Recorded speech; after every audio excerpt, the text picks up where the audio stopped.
Hey traders, it's Mark. Today is Tuesday, although it feels like a Monday. It's Tuesday, September 6th. I want to do a video because today was highly frustrating from a day trading standpoint.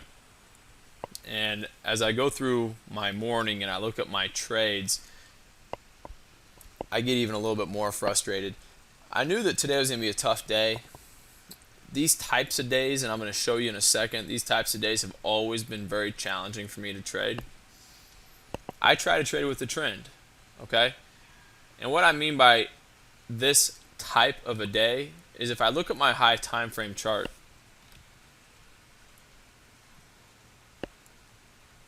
I'm going to scrunch it up, and what you can see is we had a pretty big down day on Friday.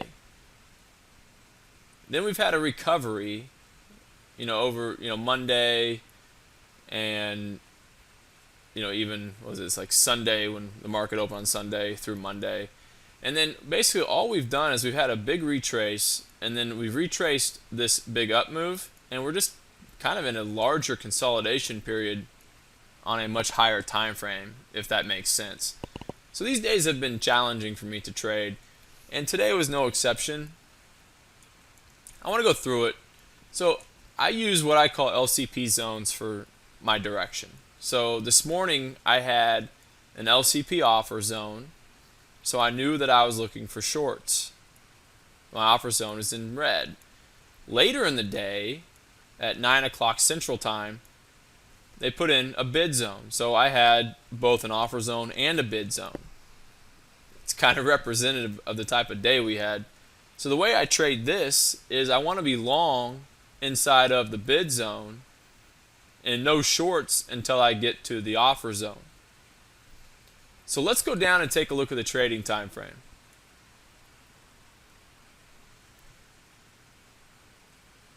Okay, here is my morning. I opened the room at 7 o'clock in the morning. So right before I opened the room, there was a beautiful money pattern set up.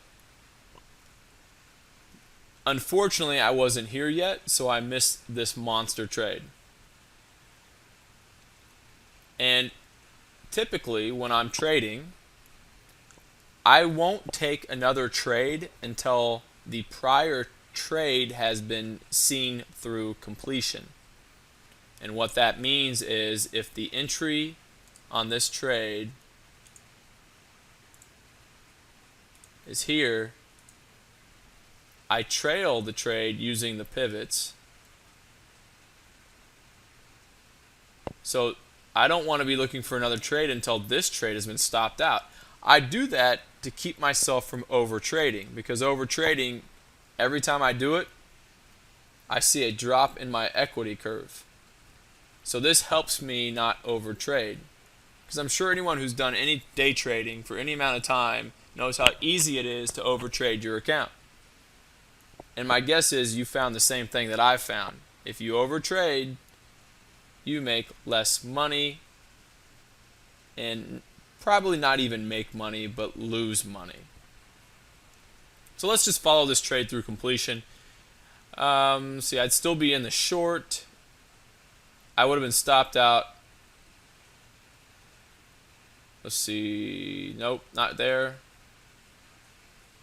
Look at this thing. Okay, so I finally would have been stopped out above this pivot right here at 44.13. Well, let me draw a different line there. 44.13. Okay, that line's at 14, but we'll move it down one. Just get 44.13. Okay, so that's where that trade would have been stopped. So technically, I shouldn't have been looking for any trades until that trade was done. But let me show you what I did. Okay. I took a short right here, 44.28. And my first target was only 8 ticks. Now, on this particular type of trade, I'm only risking 8 ticks. And my first target is variable. It changes based on where the structure is.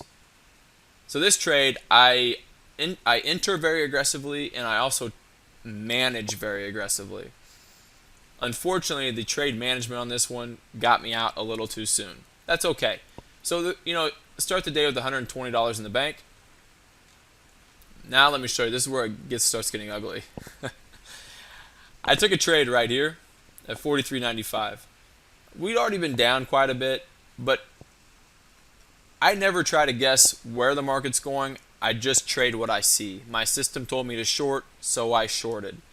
And I got ran over, $300 loss.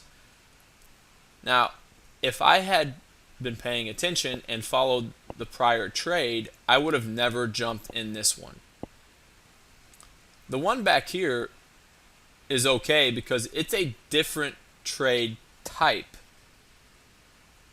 So this one's okay. However, this one, I got ran over on and it could have been avoided. Alright, so let's move on. Then we start going sideways.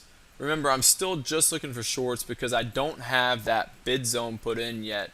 That didn't come in until after 9, what time was it? Like 9:20, 9:30 Central Time. Okay, then the market started thrusting. So we had a nice thrust right here. I took a trade right here, 44.13. Got a nice 190 out of it. You guys can see how volatile the day was. I mean, big up moves, big down moves. All right. So here's where I got really frustrated. My system told me to be shorting right here. However, this all happened so fast that I actually missed it. I wrote above here, no trade into thrust zone. This is a thrust zone right here. I wouldn't have wanted to trade into that anyway, so it's probably good that I missed it. But what happened was I psyched myself out of this trade. I saw it, and I talked about it in the room.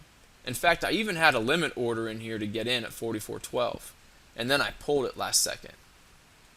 This trade would have made $380. It was a missed trade, okay? So I got to move on, right? As a trader, I have to have short-term memory.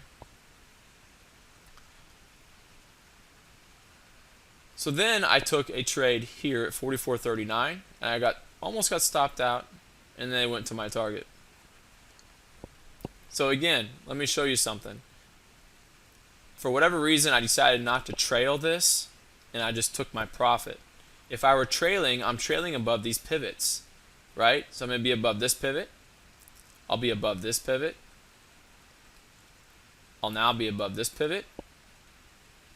Now above this pivot. Finally above this pivot. What do you guys see that's wrong with this picture? Because I didn't trail, I took a long entry right here, and I lost. Now, I reduced my size on these last two trades because I could tell the type of day we were in. I should have never taken this trade. What was I thinking? This is my point with trading, and this is my point with overtrading. I overtraded today. Think of the two losses I showed you. Both of them were trades I should not have been in because the prior trade was not through completion. And then look what they did. So price puts in, this is where price put in the bid zone. This big green zone is the bid zone from the high time frame. I want to be long in the bid zone, right? They come down, stop me out. They almost gave me a pattern here to trade. But again, I wouldn't have been in it because this trade wasn't done. So they take off, and then they give me a thrust trade right here where I got my first 8 ticks, and then my trailer actually lost money, 5 ticks. So I only made $30 on that trade. But to be honest with you, as bad as I traded today, I should have been down money. Luckily, I actually was green on the day, but it could have been a very green day. Think about it.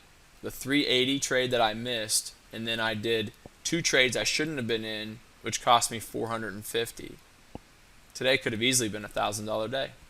Anyway, I want to share that with you guys because I know you all have frustrations too, and I do have a rule-based system that I follow, and even then, sometimes it's easy to make mistakes. And I don't hide that. I show those in the room, and I talk about them. I'm very open with how I trade because I hope that other traders find some value in that. All right, gang. Follow your rules and day trade for cash flow. Catch you later.